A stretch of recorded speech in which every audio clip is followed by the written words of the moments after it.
Well, it's another episode of Stay-F-Homekins. Well, it's another episode of Stay-F-Homekins. Here we are, staying at home. Here we are now. Entertain you. Here we are now. Entertain mosquito. A mosquito, my libido. I'm Janie Haddad Tompkins. I'm Paul F. Tompkins. He's a comedian. She's an actor. We are married to our work. And one another. We're stuck home together because it's 2020. Yeah. And we're not allowed to live our lives. I mean, that's what sheep say. Is that what sheep say? Are sheep like, I have to do this. I have no control. What if sheep were like, we like masks? Actual sheep. Yeah. Anyway, this is our Glad podcast. something's made out of cotton for a change, not wool. You see what I mean? Leave us alone. See what I mean? I love every once in a while. There's a picture of like a sheep that escaped and like he was lost for a while or hiding. Yeah. And then when they find him, his wool has grown. So he's just like a big boulder. I love that. It's great. That sounds good. It's great. Well, how's everyone doing? Well, I'm having a tough time today. Oh. I'm having a tough time today. I was down. Yeah. I don't remember if the day started out that way. I got to sleep in. I didn't have anything in the early part of the day. Yeah. But then I'm going to work tomorrow. Yeah, I wondered if you were going to talk about that on the Yeah, I'm doing a friend of mine who's a musician is doing a music video. I'm going to be in the video. It's a very skeleton. Small. Yes, it's a very small skeleton. My friend is a very small skeleton, and it's almost Halloween, so he sits on our porch. He sits on our porch. Can I tell people? I don't know that we've talked about this, but we've talked about the Halloween decorations. I was gonna say, like, someone even sent us the octopus. We didn't talk about this though. What? That you named the skeleton. What? You don't remember this? What do I call him? Wait, I can't remember if this was me or you. You named that owl we had that one time. What owl? We had like a ceramic owl that his eyes lit up at night. What? This is a while ago. I feel really like put on the spot, and I want more information. I want more. Put on the spot. This is a gotcha. I just a while ago, years ago. Yeah. I bought this ceramic owl, and the eyes it was supposed to be solar powered so that his eyes would glow at night. And the effect was not great because it just looked like two little flashlights. I remember that thing. He was backlit now, so you couldn't see that it was an owl. Yeah. It just looked like two round Did lights. I name him Owly? No. You named him Hoover. Oh, yeah. Which I thought was really good. Thanks. The skeleton, maybe this was mine. I don't know. Did we name him? Can I guess two names? Yes. Skelly? No, this is making me think that maybe I named him. Fred. No. Okay. His name is Cal. Oh, right. Cal, like calcified. You definitely. Like calcium. Yeah. Listen. Everybody, listen. You're struggling, and. Oh, wait. So let me finish about we got sidetracked about the shoot. So it's a very small, it's like a 4-person crew. It's me and 2 other people. The way they're going to shoot it is all socially distant. There's one brief moment where we are physically together in one shot, me and the other guy. And, they're taking every precaution. And the director is somebody who I know has shot another COVID-friendly video. Oh, okay, that's good. So everybody's taking it seriously. Mm-hmm. It still feels weird. Yeah, because here's the thing. If you're an essential worker... Which I am not. Right. you get to wear PPE, but if you're on camera, you do not get to wear PPE. And I think that's where the delineation, comes in, because, you're wearing PPE in other arenas, and that can be pretty effective at mitigating the spread. Yes. But, yes. when you just have to kind of trust that no one is carrying a pre-symptomatic or asymptomatic case of SARS-CoV-2. I know. And look, I hope it's not me. You know what I mean? I hope it's like I have not been tested.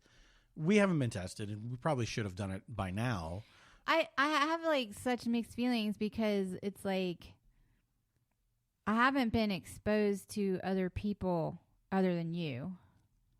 We not at this close a proximity. No, or indoors. Yes. We've only seen people outdoors. And if we run errands indoors, we wear PPE. Yes. So, I don't know. I mean, yeah, we probably, I don't know. I got a, what's it called? The antibodies at the beginning. You got the antibodies test? Back in May. I don't remember that. You don't? No. It was anticlimactic because I didn't have any antibodies. That's why I put it out of my mind instantly. Yeah. Well, that was like back when they were like, and it was the gold standard. It was like the gold standard. This was a gorgeous antibodies test. Anyone could tell you. I was trying not to do Trump, and I think I ended up almost sounding like... No, I don't know who you were. You were like somebody... This is just somebody who's very fancy. This antibodies test... He's almost like a 1960s fan. It is a 5-star test that I have recommended to kings, queens, ambassadors... A senator and a senator and the occasional aristocrat. That's fancy, y'all. That's fancy by Bobby Gentry. The occasional aristocrat. And the occasional aristocrat. I hope it wasn't Prince Andrew or whatever. What's his name? Oh, man, that guy. Who's the one, Epstein? Yes, Prince Epstein. He was Epstein's buddy. Yes, he was. That's right. And was involved with that underage. And that royal family has distanced themselves from him. Well... I don't know. I mean, yeah, I guess that happens when you find out someone you are related to has engaged in criminal behavior. When he was saying like he has a medical condition where he can't sweat. Wait, I didn't see that. Somebody was saying, yeah, he was there and he danced with me and he was sweating like crazy. And then he went on in some interview and said, that's actually impossible because due to an injury I suffered in the Falklands, I'm incapable of sweating. The perspiration is impossible for me to see. Wow. And then there was a picture of him drenched in sweat, dancing on a dance floor, drenched in sweat. I mean, I just think sometimes people are like delusional about themselves. I think that's fair to say. Don't you think? Yes, I think that's fair to say. I think that sometimes people go into All right, so you're heading to a set for the first time during the age of COVID tomorrow. Yes. You are you're struggling. You've been struggling a little. I mean, I hope I can say this. Yeah, no, it's not just been today. No, it's been I feel like I'm in a really despairing place about everything right now because I mean, we may have talked about this a little bit last week. I don't know. It's you know what? It's so hard to remember if we talked about this with friends or if we talked about it with our listening friends. Our listening friends. But yeah, you're our friends, you guys. Guys, you're our friends. You're our friends. And we're your friends. Thanks for listening. But yeah, it's the open-endedness of it has really gotten to me. Oh, well, we did see friends and on Sunday, and it was really therapeutic to talk. I mean, we were outside at a distance, but it was just so funny to connect with other people about how we kind of thought by now there would be some measures that were effective, that were put in place unilaterally in America that like we would sort of have this cohesive force to combat the virus mitigation, you know? And then when that sort of not only just didn't happen, but seems to not be or like even on the table. It feels very discouraging. Yeah. Because we are in a particular industry where we will not reopen fully at full capacity unless there are, you know, lower infection rates and better ways of handling this, maybe widespread testing, rapid testing, something like that. And I think for us, just because we do some work from home, but that's not the typical way it works for us. No, and there is a lot you can do from home, which is thankfully that's true. Yeah, I mean, but here's what it is for me. Yeah. It's like if I'm driving to a place I've never been before, right? Mm-hmm. If it's for a job or something like that, something important, I have to be there on time. When I'm driving there and I'm taking roads that I haven't taken before, I'm taking, you know, whatever. I'll be anxious about it. Yeah. Until I get there, because I have no markers. It's not like, oh, once I see this, I know I'm halfway there. Yes. Once I see this, I know it's around the corner. Yes. Driving back, no problem. It's like this. The second time I go to that place, it's easy. Yes, of course. There are unknowns. There are uncertainties, and so this is like that times 1,000. Sure. You know. Sure. Just the idea of there doesn't seem to be an end in sight, and I don't even know when we're going to hear that there is an end in sight. And it's not like uncertainty isn't always on the table, because it is. Yeah. It's just that there are so many touchstones that have been taken away, like in terms of, you know, any kind of predictability or, you know, I don't know. Everything's different now. And we're lucky because we haven't yet been impacted personally by the virus. It's true. Knock on wood. It's true. But that doesn't mean that we won't be. That's also true. Not at this rate. I mean, it's just almost an inevitability. I mean, we're taking precautions because there's nothing else to do. You know, honey, it reminds me of when my father went to the hospital.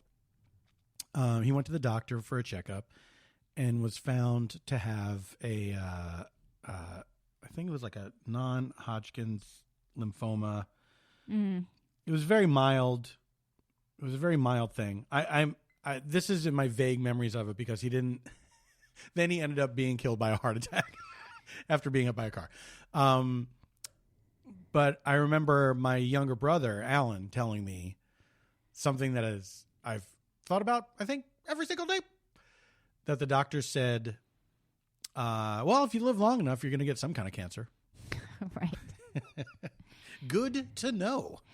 I mean, which is like weirdly, it's almost, there's something about it that's weirdly comforting, that it's like, oh, this just happens to everybody, you know? Yeah. And it's a trial that you have because the good news is you're still alive. Right. But the bad news is you have to go through whatever this is, you know? Look, I mean, nothing is certain. We have to learn to tolerate death and taxes, baby. Gotcha. I told you this was a gotcha. You fell right into my trap. I did. All of this was leading up to that. I did. You got me. I'm just saying, like the tolerance that you have to build to deal with so much imbalance in the world, that there is just no there's no, I don't know. I'm not eloquent tonight or any night. I'm not a witch. I'm not a witch. I'm you. I love the song. Someone sent us the song. Oh, it's so good. Did we share that? On Twitter, on our Twitter. Okay. Guys, if you don't follow us on Twitter, we are at stayfhomekins. That's right. And if we reference something, we might put it up on our Twitter. We also have an Instagram where Paul does lots of little reference posts. That's right. We try to remember to do this. Here's what we're going to do. After we post the little preview, you know, we do those little previews, sound bites. in the comments to the soundbite on the stayfhomekins account, let us know what we promised you pictures of. Because we are dumb.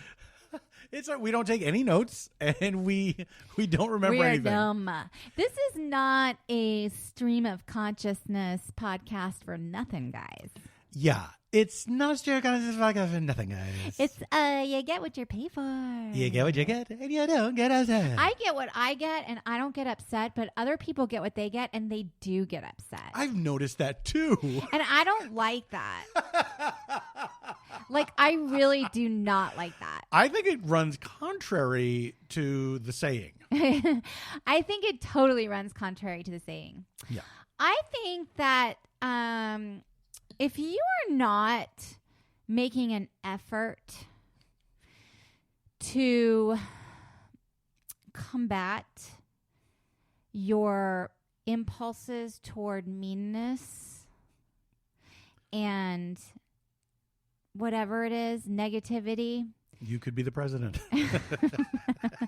Unfortunately. There's hope for all rude little boys and girls everywhere. Yeah, and I'm not saying I'm perfect. Like, I'm, like, kind to everyone. Like, I get riled up. Fine. Hell yeah, girl. I get riled up. I go after, whatever online. I might be like, what are you talking about? You don't know anything. You don't know nothing. Who you think you are? You dumb. She does become Scout Finch. And why don't you go kiss Boo Radley with that mouth? Why don't you go tweet at Boo Radley? If you think you know so much, you ain't nothing. You ain't nobody. What if Scout had Twitter? I'm just saying, like, don't be a part of the problem is my thing. Yeah. Because here's my opinion about that. Mm-hmm. I think, like, I don't think well of you if you do that. Damn. Especially, you guys got put on notice.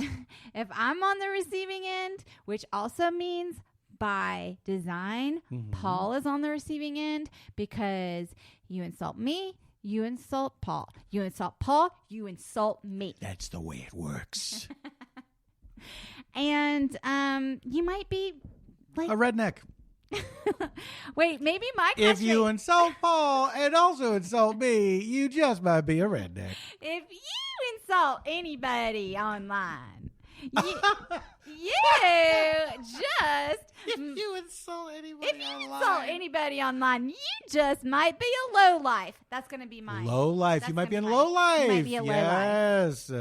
You might be a low life. And do you think there'll be people in the audience that are laughing along, like identifying with it, like, yeah, low life. I'm like that. No. Because here's the thing. I think if you act on those impulses, you probably have a very low amount of self-awareness. Now. Low life, low self-awareness. That doesn't mean that you can't become introspective, because that's true.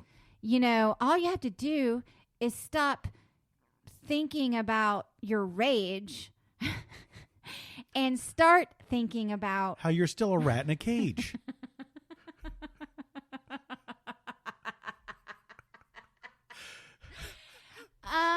Hey, heads up, rats. If you're in a cage, stop thinking about your rage. Okay. Oh, my God. Okay. Who is that person? Okay. Pazuzu. What's her name? Pazuzu. Pazuzu. The demon from The Exorcist. Remember the face? Oh, my God, y'all. Sometimes I am Pazuzu. And I'm not going to lie. You just might be Pazuzu. And then there's an audience that's just Pazuzu going, that is me. Almost ate the microphone.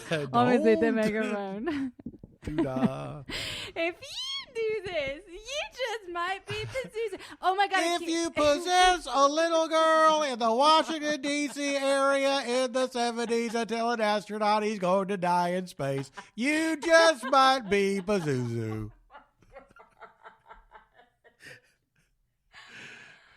This is my favorite episode. Did I ever tell you I'm niece? I'm like crying right now. I just want you to know, listeners, I'm literally crying. Yes, she has tears in her I have eyes. tears are running down. Because You know how- wait, I want the Pazuzu cow. Remember when the Jeff Foxworthy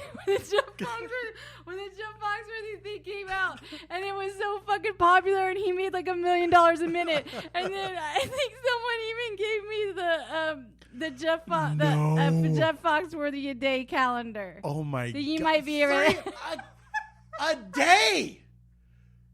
365. I hope it wasn't a leap That's year. what I was saying. Pazuzu needs the 365. Not a 360. You can't do a 365. Yes, You could do a 12-month calendar. No. 365. It's gotta be every day. It's gotta be every day. It's gotta be every day. If you're offering a priest opinions on the location of his mother and her activities there, you just might be Pazuzu. How about if you make up the word Kofifi, you just What? might be Pazuzu. No. You just might be Pazuzu. That's how we get to 365 days? Is we're just accusing other people? If you pretend that you don't support an imperial presidency in your attorney general swearing in, you just might be Pazuzu. So you're leaning heavily on the might. Might be Pazuzu. You might be Pazuzu. All right, your niece. Your niece. What? Your niece. Oh, my niece? Your niece.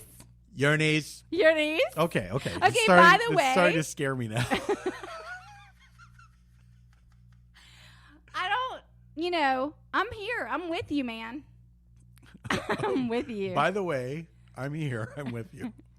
Your niece. My niece. Your niece.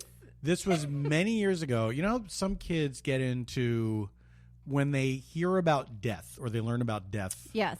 they get into like a weird little morbid phase Yeah. where they're trying it out. Because they're bummed out Talking about about it. Their goldfish dies or something. Or they think it's fascinating. I'm saying if they like, maybe not the goldfish dies, but more like if they hear about the word death and they're like, what is that? So we were visiting my sister when she lived in Massachusetts, and her daughter Jessica was very little at the time. So there was a couple of us talking, and she was there, and they lived at the time in this like farmhouse in Massachusetts. It was very like out in the not like out in the woods, but it was a little bit remote. You know what I mean? It's not like the nearest neighbor was right next door.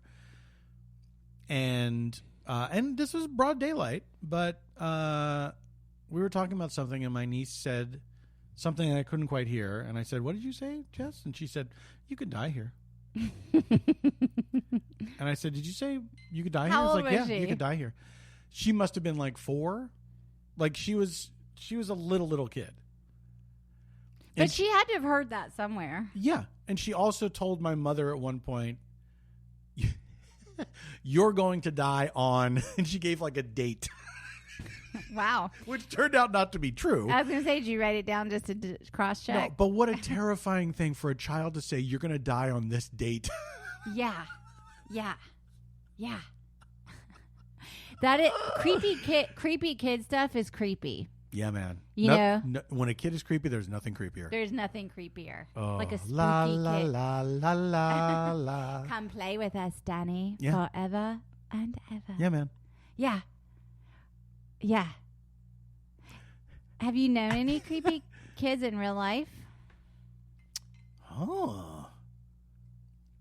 I don't. And maybe they grow out of it, I've never known any creepy kids. I think I've known violent kids and troublemaking kids, but I don't think I've known any creepy kids. Right, like you'll hear about like, oh, this serial killer, then when he was a kid, he used to decapitate puppies. And then you're like, wait, did I know anyone who decapitated puppies? Because that would be... I feel like you'd remember if you I knew would that. definitely remember. I don't think I knew anyone who was cruel to animals. I don't think I knew anybody who did anything like that. Yeah, that would be so memorable. Yeah. I'm having a memory right now, but I'm not going to share it. I think that's good. It's about a family member, Yes. but that's I whole different situation. I had a feeling. Now let's take a break. Okay, We'll that's take a a break. great idea. We'll take a break. I think it's a great idea. And we'll be right back after this word from our sponsor, Green Chef. This week we are sponsored by Green Chef. Green Chef is a USDA certified organic company that makes eating well easy and affordable with plans to fit every kind of lifestyle. Meal plans include paleo, plant-powered, keto, and balanced living. Look, Green Chef sent us 3 meals. We ate them. We enjoyed all of them to the point where we're going to order again using our own money. I mean, that's a good review. Green Chef is great. Here's how it works. It lets you choose from a wide array of easy-to-follow lifestyles with selected organic ingredients. Recipes are quick and easy with step-by-step instructions, chef tips, and photos to guide you along. Pictures make it better. So you got to do Green Chef. So go to greenchef.com/homekins80 for this very special offer. With the code HOMEKINS80, you get $80 off your first month plus free shipping on your first box. Once again, that is greenchef.com/homekins80 to get $80 off. We're back, guys. We're back, guys. Here's what's funny. We're back, guys, not bad guys. We might be bad We're guys. bad guys. What if we slipped Bad in guys, it? bad Slipped guys. It? Ooh, what you gonna do? What you gonna do when they come for you? Bad guys, bad guys. Is that what they say? No, they say bad boys. Oh, they say, oh. You know what? What? It could work with guys. It could totally work with guys. It could work with guys. We could even make it non-binary and go bad they, bad them. Bad them. What you gonna do? Bad they, bad them. What you gonna do? What you gonna do when they come for you? R.I.P. Cops. What? R.I.P. Cops, canceled after only 300 seasons. I never watched that. I'm not really into reality stuff. I gotta get a little more into it, I guess. No. What are we missing? You know, I got that Turtle Time glass. Oh, yeah. Which I saw online. I thought was so dumb. He thought Look, it was I like funny. turtles. I thought it was funny. And He's then into turtles, y'all. I posted about it, not seeing at all that it had anything to do with the Real Housewives. And people were Yeah. like, "Oh my God, you watch Real Housewives?" And I'm like, "What are you talking about?" And then I Lauren had no called- idea. It was in the preview in the image. Lauren called you on it. She was like, "Oh, it's the Real Housewives thing." Did she call me on it? I thought, yeah, because I heard her telling Tim and Jessica. No, this was before somebody. I was called on it previously. Oh, okay. Previously on me being called on things. But I bought it anyway. It doesn't have to be Real Housewives. It can be Turtle Time. It could be Turtle Time Why for can't me. turtles have their own glass? I mean, why not? Yeah. Look. Why do turtles have to drink out of our glasses? Let me tell you. Let's switch gears because I want to tell you about something that I got in the mail today. Oh, shit. Is it a death threat? No. I waited until now.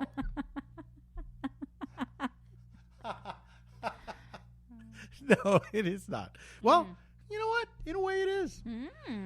I ordered a lapel pin Okay. off of Etsy. I'm listening. Etsy, If you're listening, Etsy, if you're listening, we'll love you. you're crazy for this one. Etsy is home to a lot of artisans. Artisanal. Yes, many things. artisans, varying degrees of sanity and connection to the world. So I ordered this lapel pin Okay. that was to be for part of a costume for a character that I do called the Contraptionaire. Okay. And so I wanted to get this. I saw this pin that was a Georgia State pin. Sure. Character is very proud to be from Savannah, Georgia. Okay. So I ordered this pin. It comes today. Mm-hmm. The envelope has on it a Sharpie drawn heart. All right. With and I'm like, oh, that's nice. Very Etsy. Very Etsy. So I open it up, and accompanying the pin was this, which is called, do you know what this is? It looks like a little miniature cartoon. Yeah, it's called a chick tract. I've never heard. What? Are you making this up? I'm not making it up. These are. Is it something where you flip through and it's a cartoon? No, it is a little comic book. Oh, but like if you flip through it fast, the images move around? No. Oh, okay. It doesn't do shit. All it does is it preaches at you religiously, because they're all little morality tales. Yes, chick tracts are all these little morality tale cartoons, which I didn't realize they were still making. And then when I went back and looked at the envelope, in the heart was also a cross and the Jesus fish. And written on there was, thanks, for being Christian. John 3:36. What is that one? Well, I had to look it up. Revelation. Because we all know John 3:16. I don't know any of them. And you know what? I went to Catholic school and I played Bible search. John 3:16. John Thrixteen, as I call it. Yes. Hey, if you're in the know, it's John Thrixteen. John 3:16 is, for God so loved the world that he sent his only begotten Son to save it. How do you know? You memorized it? It's because it's like the one, like the guy with the rainbow wig at the football games would hold up the sign. It's under the cups in In-N-Out Burger if you get a shake. It's on the bottom of the cups. One of the most famous Bible verses. You're reading a lot of the verses. I'm reading the same one over and over again. I never turn that cup over. All right, well, keep going. All right. What else? I feel like you turned a corner now. You're mad at me. Mad about the verse. I have something to point out about the Bible in a minute. Okay. Let me get through this because maybe this will help your case. So John 3:36 goes, he that believeth on the Son hath everlasting life. Nice. And he that believeth not the Son shall not see life. No, that's nice. But the wrath of God abideth on him. Basically, that is saying... I have no clue what it means. Like John 3:16, very friendly verse that's saying... Hey, you know what? You know what Jesus is all about? He's about how much love God has for the world. I like that part of Jesus, to be honest. Me too. It's my favorite part of him. Like love thy neighbor as thyself. Like that golden rule goes across any kind of whatever. John 3:16, great commercial for Jesus. John 3:36 saying, oh, if you don't believe in Jesus, you go to hell. That's it for you. Okay. Now, why is that the one to put on the back of my Etsy envelope? And so he includes this chick tract called The Choice. Oh, shit. What kind of choice? I don't know. What kind of choice? Well, I would imagine the ultimate choice is you have to choose to believe in Jesus. Is that really the ultimate choice? As far as this guy's concerned. Here's the thing about Christianity, and I know a little something about it from the decades, over the decade I was in Catholicism. I think the idea of Christianity is that you will still go to heaven even if you don't believe, because essentially what they are saying is you are going to doubt. Like that is inherent. That is baked in. That's baked in. Yes, I feel the same way. I feel like if there were to be a heaven, if heaven was a real thing, the concept of heaven as we understand it, of a place you go after you die because it's your reward, it's your heavenly reward, right? For living a good life, being a good person. Well, it's the end of all suffering. The suffering that you've endured on earth is over. Now you live. Oh, I've never heard it framed that way, and I like that way. Yes, I could get into that heaven. That's something I can get behind. And you look down on your loved ones all the time. You love doing it. I just feel like. But so yeah. If that is a thing, if that concept is real, then of course it's not. You're not going to be like, if you're a nice Jewish person who doesn't believe in Jesus, it's like rules are rules. Sorry. No, of course. I mean, the kind of Catholicism I grew up with was a little bit more. That like yeah, it was not, whatever. Well, because when we were learning Catholicism, it was a post-Vatican II world. Correct. And the accent was much more on love and guilt rather than evil and wickedness. But there was a little bit of that like spiritual world, which kind of messed me up and made me believe in Pazuzu. Me too. Me too. We barely talked about hell, and yet it was any devil thing that I would see when I was a kid. Anything was real. Freaked me out. Well, we didn't talk about hell, but like the Holy Spirit, the way that they teach you about the Holy Spirit of like it comes inside of you, it gets inside of you, like that is like when you're a kid and someone is saying a ghost gets inside of your body, you're not thinking like, oh, I'm being, overcome with feelings of love. Yeah. And forgiveness. What you think is, oh, a ghost is gonna inhabit my soul, inhabit my mortal coil. Like it's gonna be like The Exorcist. He's gonna make me do weird things. The leap is not that hard. Let me ask you this: Did they use the term Holy Ghost? Holy Spirit, mostly. Yeah, me too. They never said Holy Ghost. I remember hearing that for the first time and be like, that's Ghost, weird. I think like the Father, the Son, and the Holy Ghost. The Father, the Son, and the Holy Ghost, blah, blah, blah, blah, blah. Like when you're chanting everything. You're thinking of American Pie. I don't remember that. When you're chanting American Pie. What? The three men I admire most. Father, Son, and Holy Ghost. Oh, okay. They get the last train for the coast. The day. We got to tell that story. No, well, can I tell my story? My personal story. Please, I wish you would. That I got high once and understood that song. Cut this out. Cut this out. Wait, you got high once and understood the song? Every word. Every word. Yeah. Yeah. It all made sense to you. Yeah. Yeah, it did. You had a literal translation for everything that he was saying. It was like, okay, God, yes. Do you remember it all? I mean, it's a long song. Also, those like allegations that he didn't write it because he was like a one hit. You didn't hear that? No, I've never. Oh, that's not true though, because he never had like a opus magnus.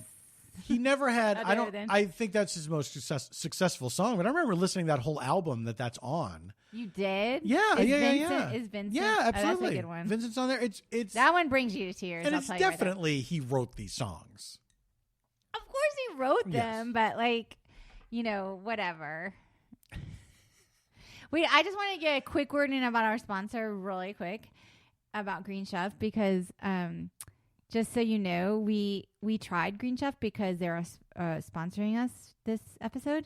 But then I used the discount for our own purposes and we got a second box.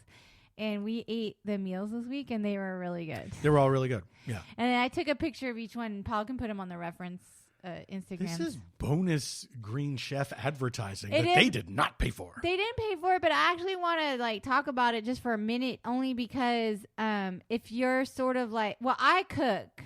Here's the thing. This may have come up in previous podcasts that I cook and Paul does not. I don't. He doesn't cook. All of my he doesn't cook. Kitchen self-care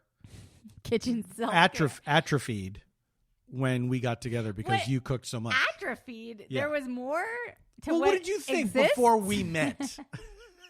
Micro meals, baby. Takeout in restaurants.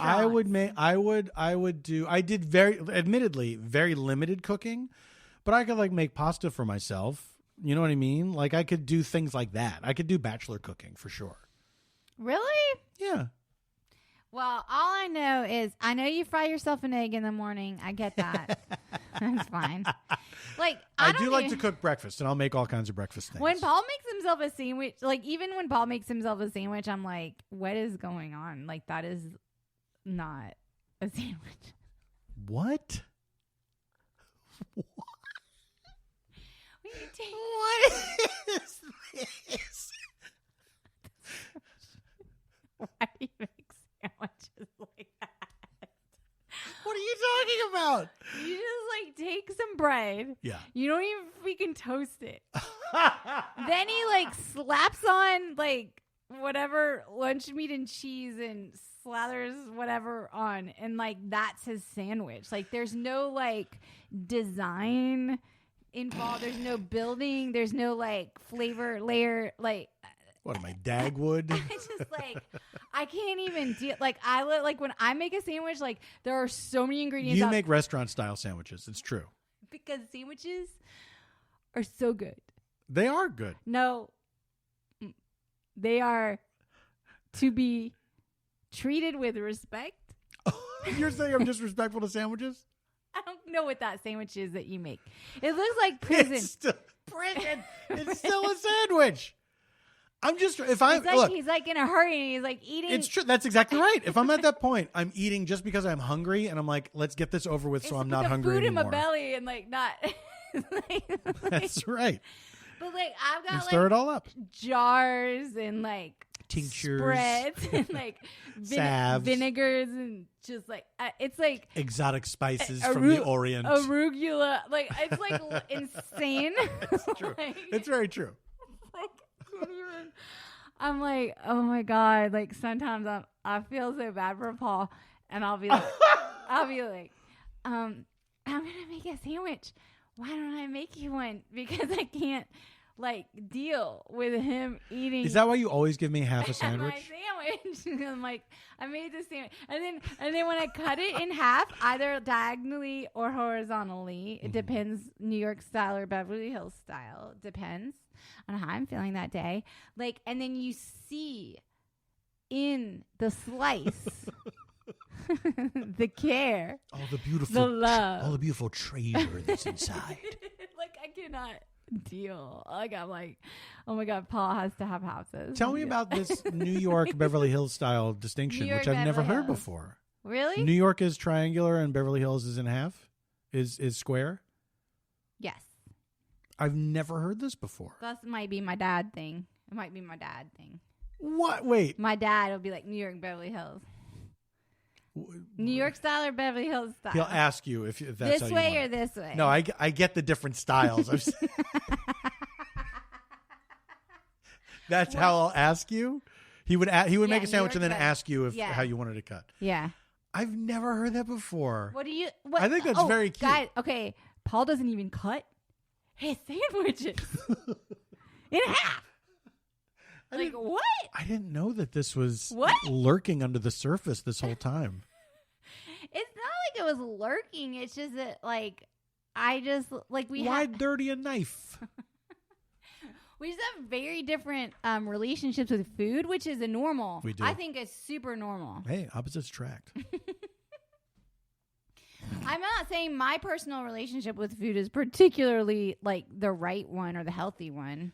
Can I say this about? I have a problem. Like I'm too into food. Let me say this. I'm about too food. into food. I resent food so much. Cuckoo, hi. Wait, I'm gonna put the. I'll do it too. Because some people say they can't hear it. It's your time to shine, Cuckoo. Now you can hear it. I hope you can hear it. It's 500 o'clock. There we go.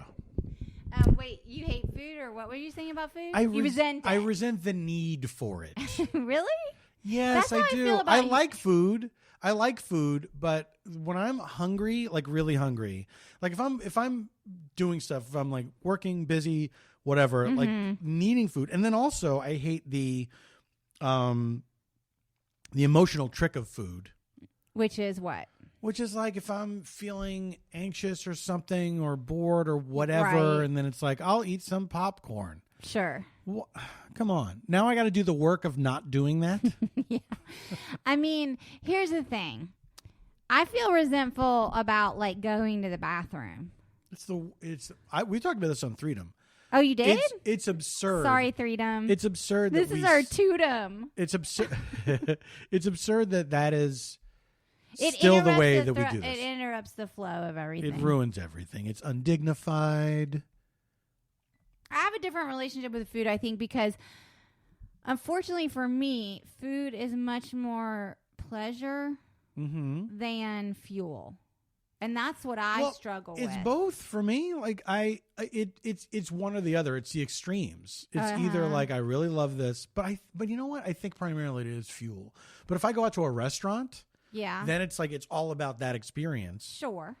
You know that I love your cooking and everything you make. I enjoy. He likes everything I make, y'all. It's true. I can't. It's true, y'all. What is funny about if you marry somebody?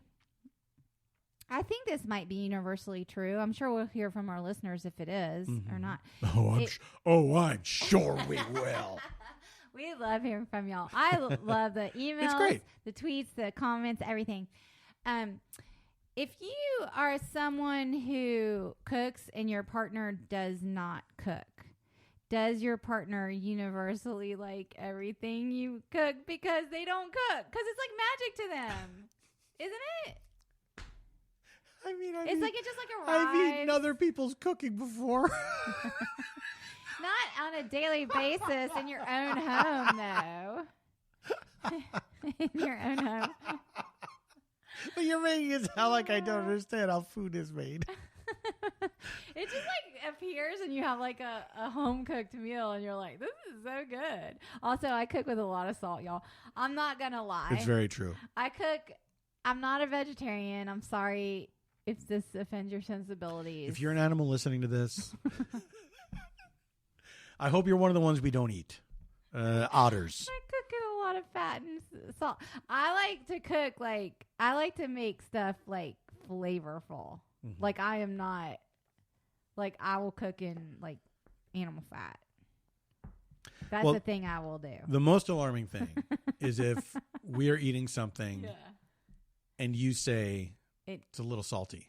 That's great. That means I've dumped like half. That's a box like especially if you've tasted it before me. I'm like, is this gonna kill me? Is this gonna suck all the moisture out of my body? I'm gonna dehydrate. I'm gonna turn into a raisin. I'll just be like a stick of beef jerky. I'm not saying I'm a healthy. That's the thing about food is like you have to sort of like get in touch with your relationship with it. Anyway, the Green Chef, back to the Green Chef. So we got the extra box. Like even, of course, we got to use our discount or whatever. Of course we did. But I have to say, it's pretty. I honestly, I will admit, I thought that it was going to be garbage. Before we first tried it. Before we even got that first box, I was like, there is no way I'm going to like this meal kit. Because I'm not picking out my own greens at the farmer's market. Yes. I'm not going to the store and picking out a cut of fish or whatever. You know, I was like, there's no way. Mm-hmm. And then it came and it was like really fresh. I know I sound like I'm making up a commercial. I swear to God. I know. It's making me mad because they only paid for the one ad. I know, but I'm just saying. And now I've like talked my mom into trying one with our coupon because, not because I want her to use the coupon, but she's not being good with her nutrition. You're putting your mom on blast on the podcast. Damn. Every time I call my mom, she's alone during the quarantine, y'all. Yeah, she's in her 70s, and I want to visit her in South Carolina so bad, but I can't fly there and risk bringing COVID to her doorstep. But I'll be like, what did you have for lunch today? And she'll be like, oh, a hot dog and an ice cream bar. And then I'm like, Mom, dude, AKA my dream. I like lose my mind. I'm like, well, it's good that you had some protein. That's good. I'm like dying. I'm like, I can't even deal. Oh, do y'all have this thing? Am I like, did you want to tell a story? I just want to say, like, do y'all have a thing with your elderly relatives where you have to talk them into technological help? Oh, man. I feel very lucky that today when I lost my mind on my mom. Did you hear me? Yes, the other I room? did. Yes, and I did. I was like, I was trying to get my mom signed into her HBO Max app on Apple TV because all she does is watch TV during this. And I was like, you got to sign into this new HBO because they changed it. Mm-hmm. So not only did they have HBO Go and HBO Now, the new app is HBO Max. And like to sign into it is like fucking Fort Knox. Like my mom, I had to get my mom to like open a computer. Like I was like, okay. I was like, open a Safari window. Show me on the FaceTime what you see. And then she's like pointing it to the floor. And I'm like, okay, can you see on your phone, like where the FaceTime is pointing? Because anyway, like I was like, it took 40. I'm not joking. It took 45 minutes. Yeah. But like, would you have the patience? Like, if you had an elderly, I mean, like, who in your family would have needed? But you have family, like when your parents were still alive.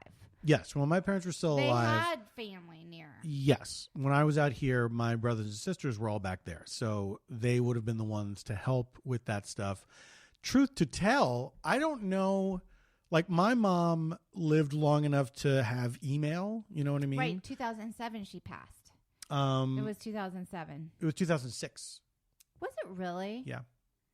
Oh, my God. Really? Yeah. Because I remember going to Philly with you. That was an intense moment. That was intense. Yes. So email. Yeah, 2006. Yeah. So 2006. I don't know if she was always, if she had to constantly be asking for assistance. I mean, knowing my mom, she probably. Was she technologically inclined? Like, did she enjoy the advancements of? You know what? Yes, she did. And I have to say, like, when we got things like VCRs, and when they eventually got cable, like, she figured all that stuff out. Like, she did not need, I don't remember her. She never asked like any of us, you know, how do I do this? So you have nieces and nephews that are like Gen Z. Yeah. So they could have like swooped in. Little zoomies. I know. I just like all my parents Shout are out to the little zoomies. I love the zoomies. Gen Z, y'all rock, man. Generation Z.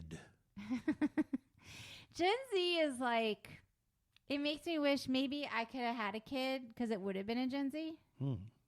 Interesting. We're child free by choice, guys. Oh, we should mention CFPC. Spermcast. Our friend Molly Hockey, we talked to her this week. That's right. She did a follow up with us because we were guests on her podcast, which is called Spermcast. And I know that sounds crazy and off putting.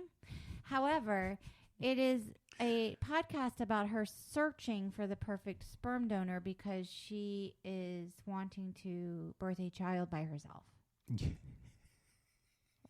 What? Why are you laughing? She wants to birth a child by herself. Look. She wants to be a parent and she's unattached. Yes. And so, anyway, I just mentioned that because we were on her podcast as the child free by choice example. Yes.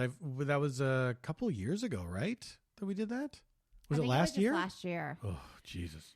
But then we followed up with her this week and she FaceTimed with us. She was checking back in with her child-free friends to see if how we're doing during the pandemic. During the pandemic, if anybody changed their minds. It turns out, I don't want to spoil anything. I think nobody did. Nobody did. But we like kids. I hope we never come off as like child haters because we like kids. I think being child-free by choice means we love kids. In your face, parents. No, because you're the real kid haters. Here's what's interesting is my journey with parenthood, like how I wanted to decide, you know, because you do have biological urges that sometimes override, you know. One time, I'll never forget this. You know what I'm talking about? No, that's always a good opening. Okay. A moment in my life that I will never forget, and it was a chance encounter with a stranger. Do you ever have a chance encounter with a stranger?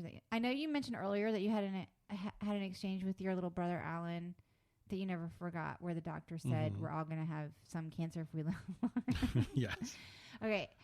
So, I think if you have an encounter with someone and you never forget it, there's a small amount of trauma there in the receiving of it. Don't you think? Because trauma, you remember. Like, I remember what I'm wearing on 9/11. I remember where. Right, but I think there's also positive things. That you remember, you'll never forget? Yes. Maybe. I remember somebody saying a positive thing to me that, like... You'll never forget? I'll never forget it. It was a very helpful thing. So what's the opposite of trauma? Validation? Wow. What's the opposite of trauma? I guess happiness? I don't know. Anyway. Delight? I was at a random fucking audition in God knows where. In a crowded waiting area with benches. You're like, it's like you're a number, you're whatever. You parked, you're sweaty, blah, blah, blah. And this other actress comes in with her very two cute children. And she sits down across from me. And we're both waiting to go into whatever audition for whatever commercial where there's hundreds of people being seen. And her kids are sort of like, you know, just like restless and wormy and squirmy and, you know, like, don't touch me. You know, what are you doing? You know, like, but kind of like they were very cute in a way. And in a way. They were clearly like, they're kids, and so they're a handful. Yes. No matter what. But they were cute. And I was just charmed by them. And I was like, oh my gosh, like, they are so cute. And she looked me in the eye. Okay? And she said, do you have kids? And I said, no. And I don't know. Me and my fiance husband, I can't remember where we were. Me and my husband, we don't know. Oh, so it was me. Okay, good. Yeah, it was you.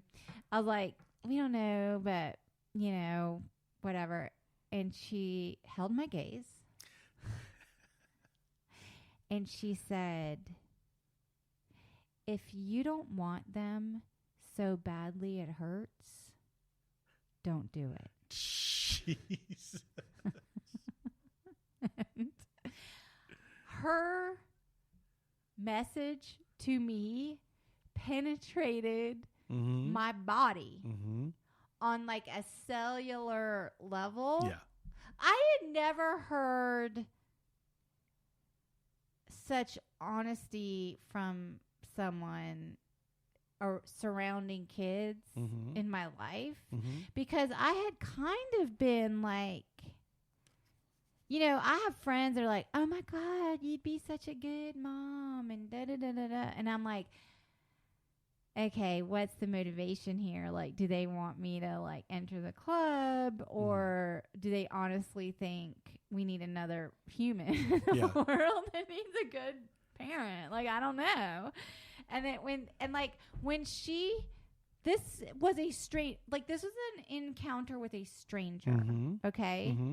And when she said that to me, it made so much sense, because I have friends in my life that do want children so badly it hurts, you know? Yeah. And I 100% support their journey with that. And I think that that is a wonderful place to be if you are planning to bring a person into the world. Yeah. You know? Yeah.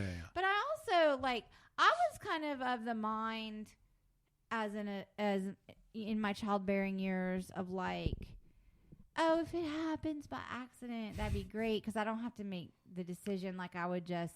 Right. You know, and I know people that has happened to, and they're like, Absolutely. oh my God, like, it was the best thing. We were together for 10 years, and now we have a child, and it's made our, you know, lives complete or whatever. You probably know who I'm talking about when I say that, but like... There's actually a few people that I can be. think of, yeah. And I think that is probably true, that when the decision is made for you, and you're ambivalent, then you automatically switch your thinking. Right. But then on the other hand, it's like the older you get and the more you see your friends struggling with the realities of parenthood, you start to think about the decision differently. And then you start to think, okay, what if X, Y, and Z happened? Would I be mentally present or prepared for that? Right. I don't know. Yeah. Anyway, I don't know how I got onto that. I don't remember. We were talking about Molly and sperm count. Oh, yeah. So we're going to be thoughts on what I just said. I agree. And I think that every once in a while you see, you know, people, there's like a handful of people in your life that you can absolutely say these people should be parents. Like, they are parents, and they should be. They absolutely have the temperament for it, you know, whatever. It's hard, man. And it's like, it's not like I'm saying that if you're not that, you shouldn't have kids. No, but it is that like is not, when you see There's that no like that, judgment. when you see people that are well, when you that are see parents people like that thrive in that role, Mhm. it is kind of admirable because you're like, wow, they really rose to the occasion. yeah. You know. Yeah. Well, it also feels like there are certain people that it feels like they were always prepared for this. Like I think of one of my cousins who has kids, and she's a nurse, and it's like she's that kind of person where it's like she's just a natural caretaker. she's a natural caretaker, and that was her vocation. That was her. I'm sure she knew from when she was a little kid that she wanted to be a mother, and she's a great mom. You know. I feel like our lifestyles, like we chose this artistic uncertainty, and it's a selfish, in a way, it's kind of like a selfish journey. It's a trade-off, man. It's like it's a selfish journey, like in that you're gonna have all these downs, like there's gonna be ups and downs, but there's a lot of downs. Not selfish when you're giving something out to the world, I guess. But I don't know, a child in all this. I also know that like quarantine has been challenging for people with the school and the work from home. And there was a GoFundMe brought to my attention. I put it on my Twitter. This woman had these little girls, and they didn't have any Wi-Fi, and they were having to sit outside Taco Bell just to get the Wi-Fi. Someone started a GoFundMe for this family, this single mom. But like, how are we forgetting people in our society like this? Yeah, it's terrible. It's the idea that kids are mandated to go to school. They have to go to school. And then the rest of it's up to you. And then sometimes that's the only like square meal they get. Yeah. You know? Yeah. Anyway, when people say to me, you know, I think you'd be such a good dad, I always want to say, you don't know that. You have no idea. I might really suck at it. I actually think you'd be a good dad. I think I'd be a good mom. That's beside the point, though. Yeah. That has nothing to do with the decision. Try. No, it has nothing to do with the decision. And it also doesn't mean that you should have kids. No, the decision is not. I actually think I would be a good union organizer. I think you would too. But that was going to be like my second choice if I didn't go. But as far as like union organizing goes, like just because I would be good at it doesn't mean that that's the path. Like there's other things I would be good at. Yeah. Like I know for a fact there are other things I would be good at. It's part of our society, this pressure to become a union organizer. Maybe I should become a union organizer. Wow. All right, we should. Is that the end? We should wrap it up. You becoming a union organizer? A what? What? Of tonight's podcast. Is that the end of the road? You declaring your bid Paul's to become a union organizer? going to work tomorrow. I'm worried about him. We're going to try to get COVID tests after he completes the job. Yes. We're going to do like a drive-through. And, we have our recommendations. Yeah, let's do some recommendations. Why are you pointing at me? Because we want to, remember we talked about what we wanted to recommend John and David. Oh, yeah. Well, why couldn't you start it? Like, don't you think I would have picked up on it if you'd started? I thought you might want to do it. Well, that's very generous. I thought you might want. Yes. Guess what? We were on the season finale of the animated show Dicktown last night. It's created by our friends David Reese and John Hodgman. It's a very funny animated show, and we both got to do guest voices on it. The finale aired last night on FXX, but it's now on Hulu, so you can check it out. You can watch the whole season. So you might know, and the episodes are only like 14 minutes long or something. Yeah. But like, you probably know John Hodgman from his Judge John Hodgman podcast, from his books, from the Daily Show, from the Mac commercials. He just also narrated Class Action Park, which we watched. That's right. Oh, we didn't even talk about that. We didn't talk about it. But and then our other friend David Reese has a wonderful podcast called Election Profit Makers. We were actually guests on it during quarantine. It's one of my favorite podcasts. It's really good. David Reese also had an artisanal pencil sharpening book. That's right, which is great. That's a and then great he book. hosted a show that is no longer on the air, but it was called How Did This Get Made? No, it's called Going Deep. That's not what it's called. What is How Did This Get Made? How Did This Get Made is the movie podcast. Oh, the movie podcast. Which he has nothing to do with. Sorry, I just confused everything. Anyway, David Reese is very funny too, and David and John are very good friends, and they created this animated show that has sort of like a Scooby-Doo vibe, and it's an adult animated show. Yeah. And so there's swears. And they play themselves in it. Versions of themselves. Versions of themselves. And then Paul and I got to guest in the season finale, which, by the way, we voiced back in 2017. Yeah, I know. A million years ago. People have asked me, because I posted about it on my socials, they were like, why did it take so long? And I don't think I know the answer to that, other than I have only ever heard that animation takes a really long time. It does take a long time, But 3 years? Yeah. Well, look, who knows? I mean, that is more about show business, I think, and conversations that we're not privy to. You know what? That is an existential question about my career. Oh, shit. I would like to continually ask. That's like when I see a truck behind a truck in traffic and it says caution frequent stops, or it says do not follow frequent stops, and I'm like, it sounds like my career.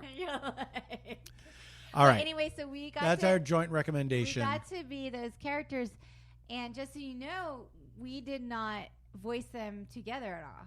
No, we were separate recordings. Times. I was never with any other actors. That's right. I never even got to hear much from John and David. I think they were patched in during my session, but it was mostly someone else. Yeah. So that was a very strange. I had no idea how it was going to turn out. I didn't even know what I was doing. And we haven't watched it yet either. We should watch it tonight. I feel like John did show us like a preview that night. Yeah, but that was late, and I think I was drunk.